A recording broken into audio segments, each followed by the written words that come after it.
streaming Thursday telecasts. I'm Patrick Dingle, executive producer of telecast programming at the Ohio State University South Centers. We at the South Centers collaborate with the University of Rio Grande and Rio Grande Community College to promote small businesses, educational programs, students, faculty, agriculture, conservation, aquaculture, bioengineering, and a variety of other programs, as well as meeting the needs of some of the business organizations. Our mission is to provide educational programming regarding growing our communities in Southern Ohio, as well as in the state of Ohio and its surrounding states, and likewise on a global basis. Over 100,000 viewers and listeners have tuned into our different telecasts, which encompass 178 countries. This week's theme deals with international cultures at both the Ohio State University and the University of Rio Grande. Behind the scenes are Dwayne Rigsby, technology specialist, and Kimberly Rush, program moderator and assistant with the Ohio State University South Centers, and Mike Thompson, director of the instructional design and media services at the University of Rio Grande. In our upcoming video, we have a special guest on our South Centers chat. Host, Dr. Tom Worley, director of the Ohio State University South Centers, agriculture, business, programs, talks with Dr. Michael Drake, who is the president of the Ohio State University. Specifically, discussions surround OSU's land grant mission and what that means to the residents of Southern Ohio. Equally, discussions surround OSU Extension County offices and OERDC, that's agriculture research programs, including the Ohio State University South Centers, that promote and collaborate with efforts with other educational programs. Now, let's listen to Dr. Tom Worley interview Dr. Michael Drake.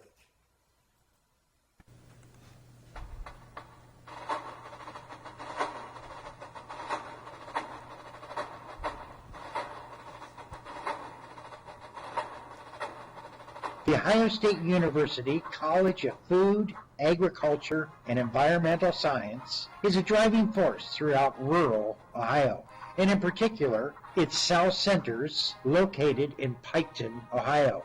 The South Centers provides research and educational formats in a number of areas, including horticulture, fruits and vegetables, soil and bioengineering, aquaculture, and business development services. Dr. Tom Worley, director of South Centers, hosts a monthly South Centers chat. Here's Tom. Welcome to this session of South Centers Chat. It's my distinct honor and pleasure to have a special guest today, the president of the Ohio State University, Michael Drake. And it's an honor for me to be here on the campus in Columbus. Normally we're out at Rio Grande at the studios on the campus of Rio Grande when we do these sessions, but it's excellent to be here on the main campus of the university today. Welcome, Dr. Drake. Well, welcome. Nice to see you, and very good to have you here in Columbus. Great. We only had an opportunity to meet, I think, once previously, even though you're my boss, being obviously a employee, faculty member, and a director at OSU South Centers. Yes. And I just can't resist sharing just a little bit about this building and my first experience on the very floor, the second floor where your office is now, of coming here as a freshman many years ago. And I registered for classes on 1 end. 10, 15 years at least, right? Yeah, at least, and multiples thereof. But it still is fresh in my mind as I come up those steps today and think about going to the registrar's desk and picking out the courses and trying to get times, walking to the other end and paying what sounds like a meager pittance, to come here those years ago. But obviously, to me, it's still near and dear to my heart, gave me the opportunities that I've enjoyed to actually come back a second time and a third time at Ohio State University and study agricultural economics all 3 times. I think you could infer from that I might have been a little thick-headed that it took that many times to get it through. But again, it's great to be a part of the university and under your leadership. And so having shared just a little bit of my background, Dr. Drake, it might be appropriate to share just a little bit of yours relative to University of California in the big scheme of things as a land grant institution, Yes. and kind of the experience you had there as part of the land grant system. Well, first, great to have a chance to chat with you in a little more depth, and your experience of coming to the university and those really meaningful first days when your mind is wide open, your eyes and ears you're incredibly observant and engaged at that point, and really build lifetime memories. You mentioned memories here in Bricker Hall and a few steps out the back door, the Oval as it was, and so these are things that are indelible memories, and we're really proud to be a part of that long tradition. I know that you and 500,000 other people could tell us about that first time they came to campus, and what a privilege it is to be able to be a part of such a great institution, how thrilled we've been to be here, and what a wonderful reception we've had as well. It's been great to be welcomed. Great. I mentioned that after having spent many, many years at the University of California. I was there for more than 40 years. And which is amazing. I mean, I started very young, but I started as a student, medical student. I'd been at college nearby as an undergraduate student. Actually, I was at my undergraduate campus just last week, and remember walking past the place where I met my wife, which was nice, and so it has all those memories as well. Great. But that was a private university, and it was on a farm, though. It's the nickname for the university was the farm because it started on the farm of the person who founded the university. And we are in California at this point. We are in California, okay. So he had a farm and started the farm. And so that was a great place. But the land grant mission started more when I was at the University of California. And I was at a medical-only campus. But I had colleagues at the other campuses, and then after 20 or so years, after going to medical school and residency and 20 years on the faculty, I joined the central administration of the campus, of the system, and so I had responsibilities on all 10 of the campuses. Excuse me. And the land grant mission was a very big part of the university system as a whole. So cooperative extension, county agents, a program in every one of the counties was a big part of the university, and we used that a lot there because I was health sciences when I first learned about it. We focused a lot on telemedicine and outreach and getting services to rural communities, to agricultural communities and others, as well as the founding land grant mission of educating the people of the region to do good things for the region, and we cared a lot about that, and so I grew up with that and was very comfortable coming here. Great, great. Well, obviously California is the #1 agricultural state, and when you think of a university campus on a farm, I have all kind of visions of specialty crops and maybe grapes or all the good things that we enjoy in our supermarkets that come from California. Yes. Well, the farm, what was there, that was in 1891 when the school started. By the time I was there, 80 years later, roughly, it was pretty science focused. So that at the private university. When I was off to the University of California, then the real agricultural focus was the Davis campus, and we spent lots of time there. Davis also had a veterinary medical school. And that, when I was a health sciences person, that was my direct link there. And so we did lots with the agricultural and veterinary medical school at UC Davis. And so that was the farm animals as well as the agriculture in the Central Valley of California. And then the grape and wine region that really grew from enology at Davis, a really world-changing, actually, expertise in enology. And so that was great fun for me. I loved it a lot. Had very, very good colleagues there, and we worked on a regular basis. Very good, very good. Well, of course, agriculture and health are not that far related when we think of the nutrition that we receive from the food that farmers produce, and how it's being worked on here at our university as well as others in terms of the nutritional value. And we're even getting into that a little bit at my center in terms of doing more chemical analysis of our berries and of course our wine grapes and to some extent the hops and so forth that we're involved with. So science is a very big part of course what the land grant is all about.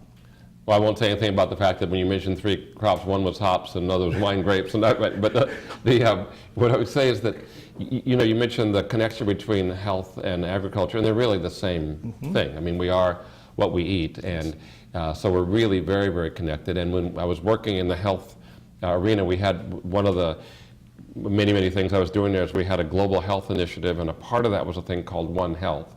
And it really meant that food and the animal population and the human population were all really connected, and any divisions between them were artificial, and so we had to make sure we knew how each of the segments would affect the others. So that was very important.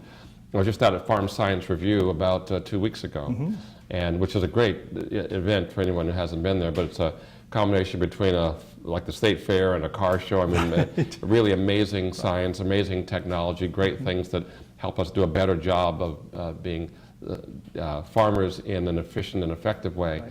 And the focus that the state has on producing more and better food, and on food that is rich in nutrition and produced in a way that can get to lots of people and help people have diets that are really beneficial to them. It's a really big part of what we're doing, and really proud to be associated. Yeah.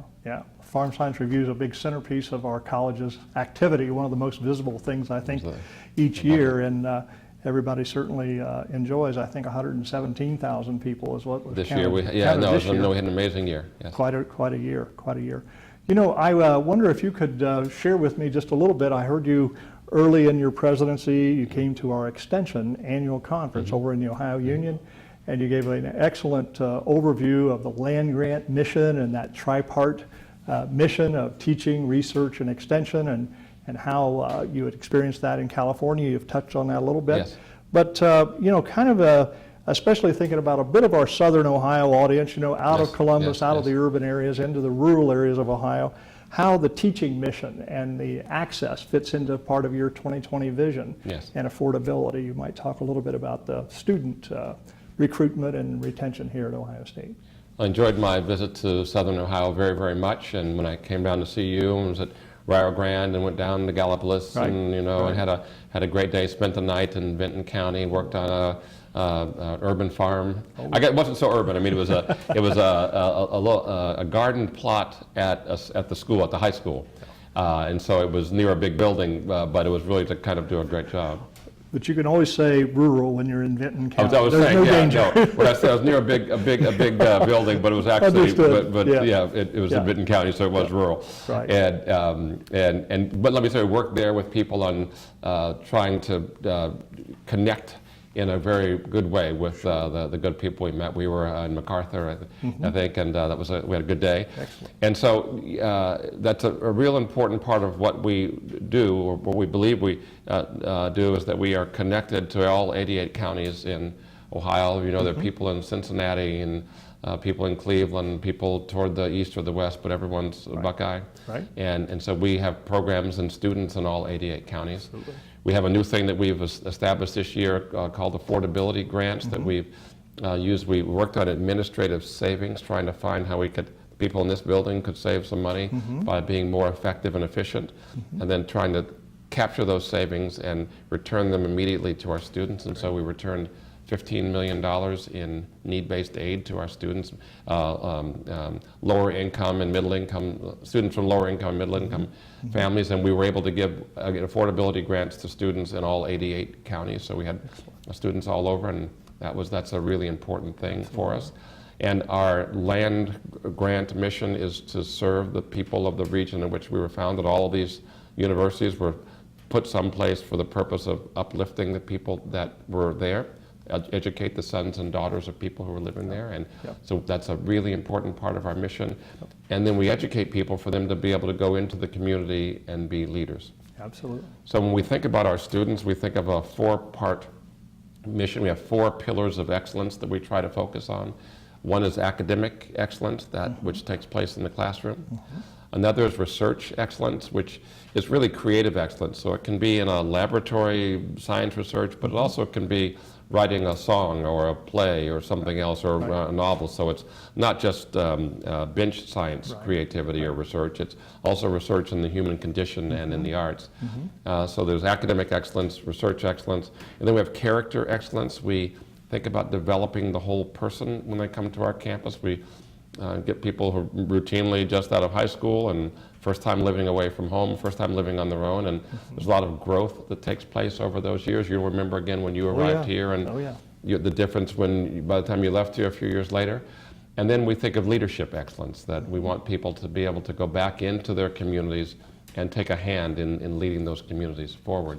And those again tie in with our original founding mission to be able to educate the people of the region to do things that make a difference.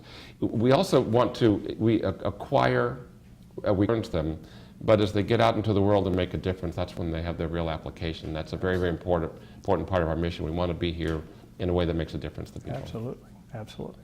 Well, part of what you just said, I'm a kind of that living example, I think, not that I make any great claims to accomplishment and so forth, but the opportunities I've had are a result of coming up here those many years ago, and then one thing builds onto another, as you well know, and where all our paths lead, we don't know, but absolutely it did give me so many opportunities that I would have never had experienced any other way, including this very afternoon. So if I'm not careful, I'll be emotional here. So I want to be careful about that. But for Ohio State. Yep, that's what we say, right. and I hear that so much. Yep. I meet people when I was on my state tour, when I was down in your neck of the woods. I would meet a wonderful person, and they would say, I'd meet a student, they'd say, oh yeah, my father was an Ohio State student. My father met my mother at the Ohio State University. Her mother was an Ohio State University student. My brother is coming next year, so I thought that was a wonderful thing. Absolutely. In Jackson, I met a guy who said, gee, I've been to every home game for 50 years. Wow. And over and over and over, I talked to people who were affected by the university, who are part of the fabric, the tapestry that's been woven by so many lives, that gives us the rich traditions that we have, and that humbles us in our ability to be associated with growing the future. It's just really remarkable how those, when you make those acquaintances and meet people and the many connections that you do discover, and one kind of goes back a little bit in my background in my work at South Centers, but we met folks over at Jackson who at one time, their family built a facility to grow mushrooms. And I had no idea. I knew there was a mushroom production facility, totally like a big cave, a big concrete building, and with all these rooms to grow mushrooms. But he said, my father heard your dean back in the day, a fellow by the name of Cotman was the dean when I came here those many, many years. Roy Cotman, who had been to Pennsylvania and said, Pennsylvania's growing mushrooms like crazy over there. It looks like we ought to be able to do the same thing in southern Ohio. And he took that and built that facility. And this had run its course, but innovation, entrepreneurship is alive in southern Ohio. The son runs a gold and silver refinery there. So he's the ultimate buyer of a lot of this scrap gold and silver that has become much more valuable, and recast that for further use. So it is. He's a dear friend of this university. All right.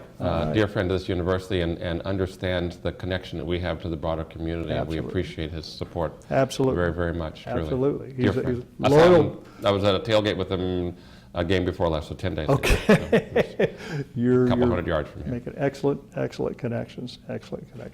Of course, the research component of the land grant mission in southern Ohio is represented by a couple of research stations out of our Ohio Agricultural Research and Development Center, part of our College of Food, Ag, Environmental Science, and that's geared toward the main farm commodity that's produced in Ohio. We have lots of rolling land, so therefore it lends itself more to pasture. So focused on beef, and that is at Jackson, Ohio, as well as Bell Valley, much further east from us. But research is alive and well, both at those locations as well as at Piketon at our OSU South Centers, and we've mentioned a couple of things that are going on there. But even in the extension office, there's individuals a lot of times get involved in on-farm trials. So we have a lot of activity that represent not only the outreach and extension component of the university, but combine that with the research. So I think the land grant mission is live, viable, and trying to do its job in southern Ohio. And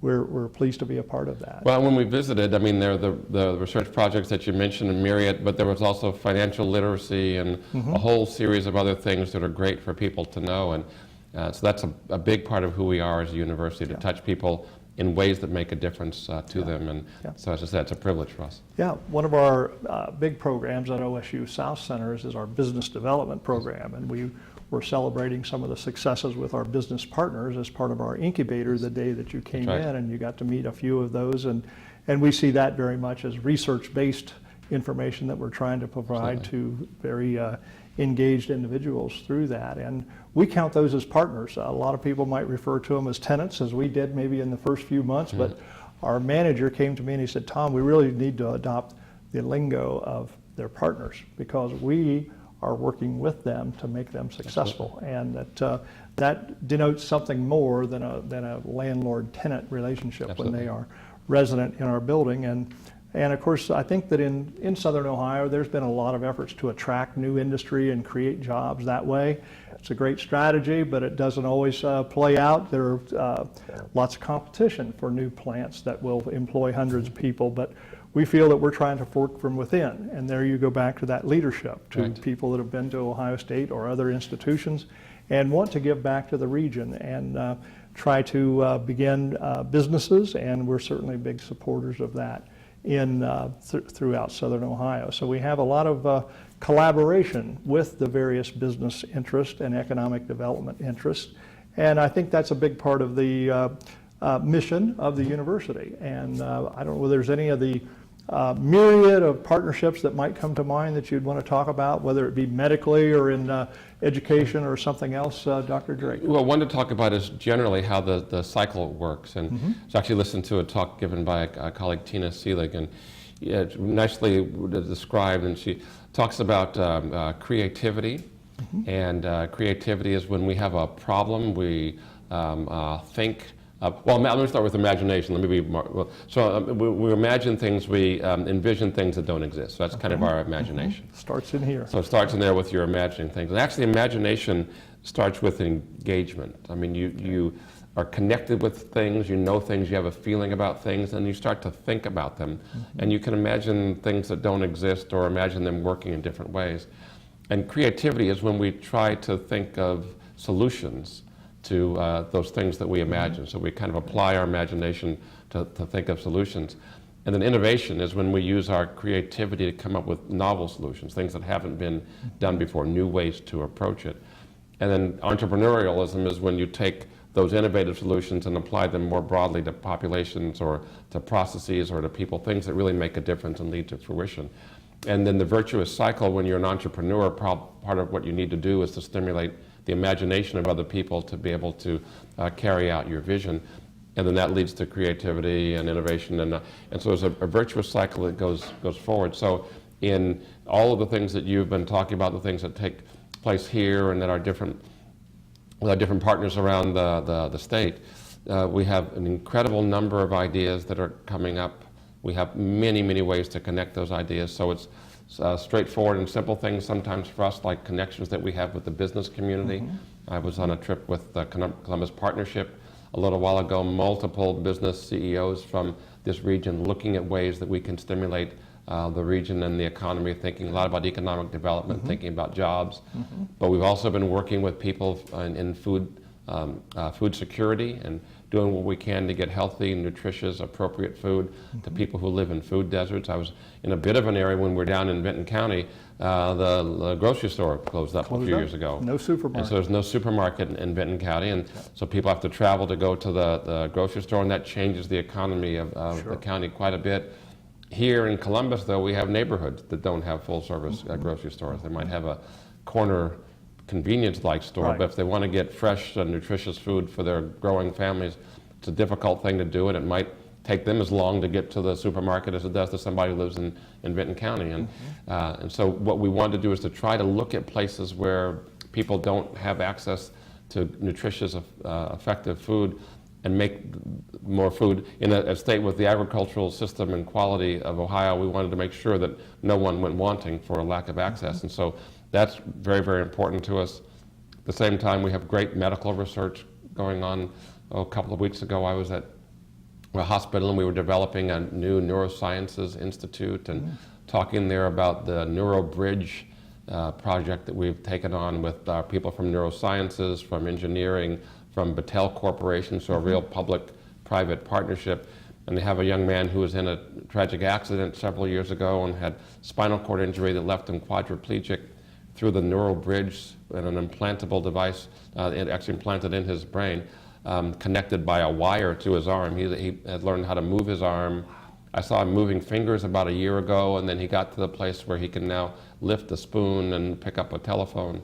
And so things that were science fiction in the past, it's still at the beginning stages, but really amazing things happening there. So we try to touch people in a variety of ways, in ways that make a difference, and try to continue pushing the envelope. Absolutely. That's great to hear about the great things that are going on in so many different fields. And I think that your experience, no doubt, would find that many of the problems society faces in this day require all of our forces together. That it's not one discipline that's going to solve it, or one university, but it takes a concerted effort between the various entities and pieces to really address things in a much more holistic way than maybe we have tended to do in the past, it seems. Absolutely. Yeah. Well, if it's imagination, creativity, innovation, entrepreneurship, solution, I can imagine a whole bunch of things. You and I can imagine so much more. The students and you and I here together can imagine even more than that. And so if we all are putting in our best, all envisioning things that could be, and we're all innovating together, I mean, that just continues to lead us forward. I was visiting, we were in California, in Silicon Valley, and visiting the headquarters of Facebook. And I'll say they are thinking a lot about innovation and moving things forward, and they have a new office design. It's an amazing thing to see, where it's an open office. 1% of the space might be in rooms, or two. Somebody knows the right answer to that, but very little.